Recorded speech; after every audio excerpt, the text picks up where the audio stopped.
15th. Welcome to the daily COVID-19 Task Force update on this rainy afternoon. Today we'll have Lloyd Phillips come in to talk about the week that was, and a very eventful week indeed. And starting things off though, we'll bring in the Executive Director of the Kahnawake Memorial Hospital Centre for an update. Here is Lisa Westaway. Lisa? Good afternoon. So today I have a bit of a difficult presentation to make, and maybe it goes with the weather outside, but it will be a little bit bleak and honest. So basically we've had many reports and have been, had a lot of observation of what's happening in the community and of loosening up of measures with respect to social distancing. So this is something we wanted to speak about today because the importance of social distancing in fact is going to make the difference between our success in our community as we move forward throughout the coming months, or no success. And so that means whether we have new transmission of virus, hospitalizations and death. And in fact, this self-isolation rule is a responsibility that is not just on the task force and on when people are watching us, but it is a responsibility that we each have individually that impacts the collective. So we've heard many people who are concerned with the reopening of business, and of course businesses are happy. They're getting ready. They have information that they require. Happy, of course, within the context that we're in, as happy as we can be with the situation we're living, but still they're getting prepared to move forward. But yet there is a lot of worry in the community in general about what this means for all of us. And people have expressed a lot of fear and anxiety about what that means and how that will impact us moving forward. So we wanted to talk just a little bit about that because the impact is huge and it can be drastic and it can affect all of us to some degree. So it's really important to look again at the elements of success required as we move forward with opening business and therefore increasing social contacts. So opening business is not just a measure that's for business, it's for the community as a whole. We're all touched by it. We all have responsibilities as we move forward. And opening of business affects all of us, not just the business owners, but it affects us as a business user, and as someone who lives in the community. So the elements of success in order to have a successful move forward over time, no matter what the measures we're loosening up are, whether it be business, whether it be individual sports, no matter what it is to maintain your social distance, so your 2-meter distance from people who do not live in your household.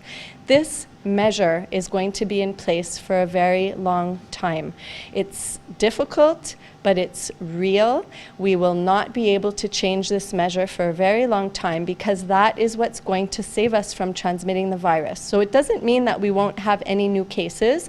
We will have new cases, but transmission will be limited to those who are living in your household if there is transmission. But if we're reuniting all throughout the community with people behind closed doors, in public or not, we're going to be transmitting the virus to much larger amounts of people. So Dr. Gauthier, I don't know if you remember her talking about the R effective. That means for every person that has the virus, they can transmit the virus to a certain amount of people. So an R effective 1 means for every person who has the virus, they'll transmit the virus to one other person.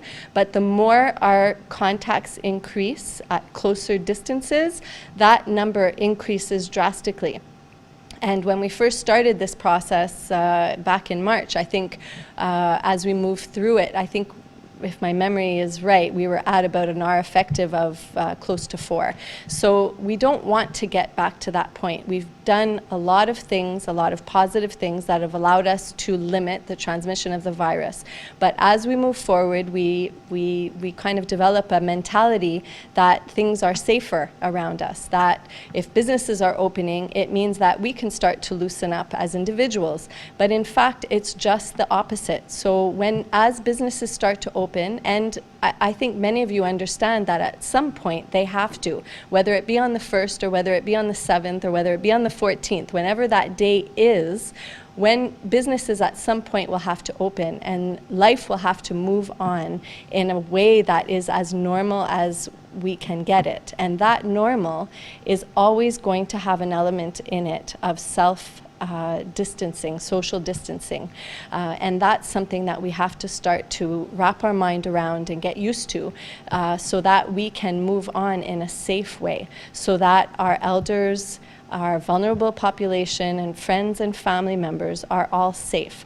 And again, as we've mentioned, we learn new things about this virus every day, and we still do not fully understand how the virus can have impacts or secondary impacts on other people besides just our elderly or vulnerable population. So I just wanted, or we all wanted to remind you of that fact today, to kind of voice people's concerns. What we're hearing of a lot, number one, is that people are not social distancing, and number two, that there is a great collective fear and anxiety in the community about moving forward. We all feel that. The task force members, community members, I would think also business owners, we're all in the same boat, and we have to work together or else we will not get through this together. So I guess that's the message on this rainy Friday, that we have to start thinking about what this new normal looks like for us. What does it mean? What does it truly mean? And what is really important to us? And how does that define our actions moving forward? So I hope that helps you, and that you have that you take that with you this weekend. It's going to be a beautiful weekend, and of course we encourage you to get out and to be active, but to always keep in mind that 2 meter, 6 feet distance, and that's a big distance. That's 2 arms lengths. It's not as it's a bigger distance than you would imagine. So it would be interesting if you would like to measure it one time so that you could see actually how far that is, 2 people apart at 2 meters. So thank you, and be safe this weekend.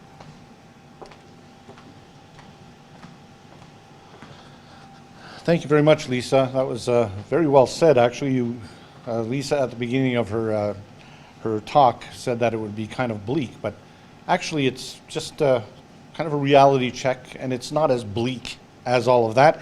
It's just basically about staying the course, and that's really the key message here. Well, joining us as he has all week and most of the time, Lloyd Phillips, the Commissioner of Public Safety here in Kahnawake, and he has a couple of things to talk about, including the week that was.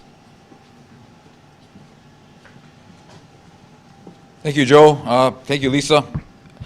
Yeah, I just want to add to a little bit of what Lisa was saying in terms of making sure that we maintain the measures and maintain our diligence. And at the risk of sounding like a broken record, we have to keep repeating those messages because we don't want people to get complacent. And as I said during the week a couple of times, even though we're planning for the future, we are still currently in a pandemic. Even though we don't see a lot of cases around us, we don't see people in the hospital or deaths around us, does not mean we're not in a pandemic. It means what we're doing is working. And if we get too relaxed on that, and then that can turn the other way very quickly. And as well, we often talk about our most vulnerable population, and we always make reference a lot of times to Kahnawake Memorial Hospital Center, ILC, and the Elders Lodge. But also keep in mind there's hundreds and hundreds of households out there that have elders living in them, or people who are more vulnerable. So we're not just talking about people in these 3 locations. They're scattered throughout the entire community. We have many people who fall into that category. So again, more than ever, whatever actions I do or you do impacts our entire community, and it could impact our parents, grandparents, aunts, or our uncles. So it's very important to be reminded of that once in a while. with that said, change topics a little bit. Just talking about this week has been a very long week for the task force and working here on a day-to-day basis. I mean, obviously, as every week we get multiple inquiries and questions on the measures, on what's happening overall in the community, asking for clarification or permission for various things. So it's been certainly busy on that end. But one thing in particular that jumped out at us, of course, is on Tuesday. There was that parade around town that honored not only frontline workers but the essential service workers and people who are out there doing the day-to-day jobs that keeps our community running. And I'm sure that was a great boost for everybody to see that. I know it was appreciated by the Kahnawake peacekeepers, by the first responders, the paramedics and the firefighters. And certainly as a task force, I was out there and I see many people giving me the thumbs up and high five in the air and one of these things and all those good positive vibes, which we truly really appreciate, because I think a lot of these people in the community understand that the amount of stress and responsibility that we carry as a task force, and that we're doing our best to navigate our way through that. So it was appreciated more than people could realize, because that helps carry us through the next phases, because we do have some tough decisions that we need to make. And no matter which path we follow, we know that certain people will not be happy on the direction that we take. And again, we take that very seriously. A lot of talk this week on business reopening, and Lisa spoke to that a little bit. This week we released the packages for business and other information on there. It's on the Kahnawake Memorial Hospital website, where it outlines clearly what their expectations are for the business people in preparation for reopening.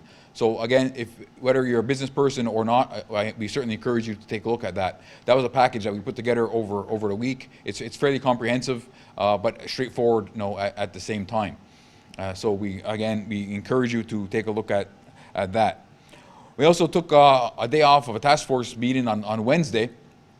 And what we decided to do was do a little more housekeeping, so to speak, on how we're operating here within the task force, and also known as the Emergency Operations Center, or EOC, on how we're structured here to be more effective and more efficient, making sure that we're responding effectively to people's questions or comments, addressing concerns as quickly as we can, but at the same time making sure that we're able to keep our eye on the big picture and seeing where we're moving as a community. So we made some tweaks in that area. Hopefully that will assist everybody working here on a day-to-day basis.